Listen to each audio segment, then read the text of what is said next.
One thing many people like about BluMortgage is the ability to filter your data and then use certain types of actions with that filtered data.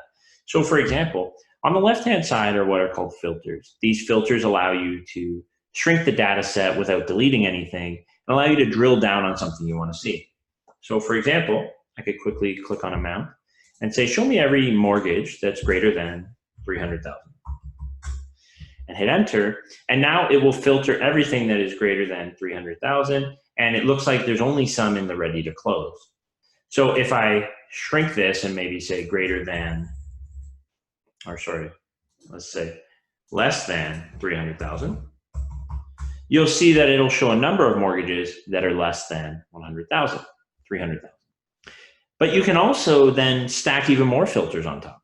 So you could then say, okay, well, I also want to see all of them that are less than 300,000 that have been touched by me in the last 15 days, for example. Apply.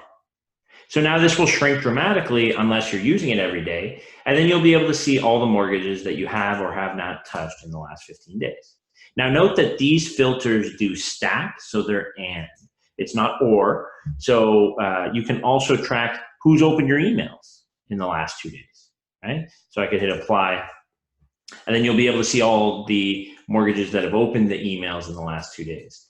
But the neat thing with this is once you apply these filters, let's say it's a filter you want to use on an ongoing basis, you can then save it. So you could say, this would be the amount less than 300,000.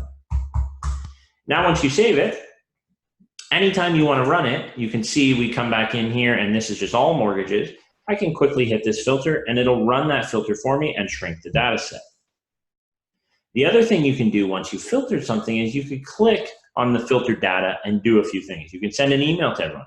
So maybe all your application pending, less than 300,000, you can shoot them an email. Or you can create a task for yourself to follow up in the future.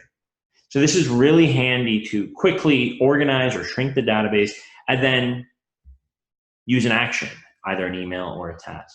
There's a lot of other features you can do with these filters, and these filters are available in every module.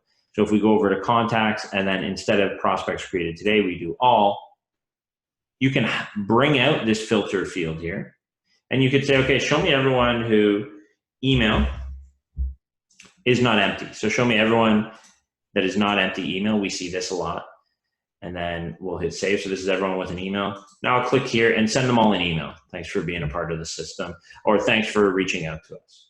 Another one we see quite a bit is in the mortgage area, clients will run a filter to show all mortgages that are variable. And then they'll send out a mass blast to all the variable rate mortgages, telling them that the rate change by will not affect them, or it will affect them, and that it should give them a call. So very quickly, you can interact with your database.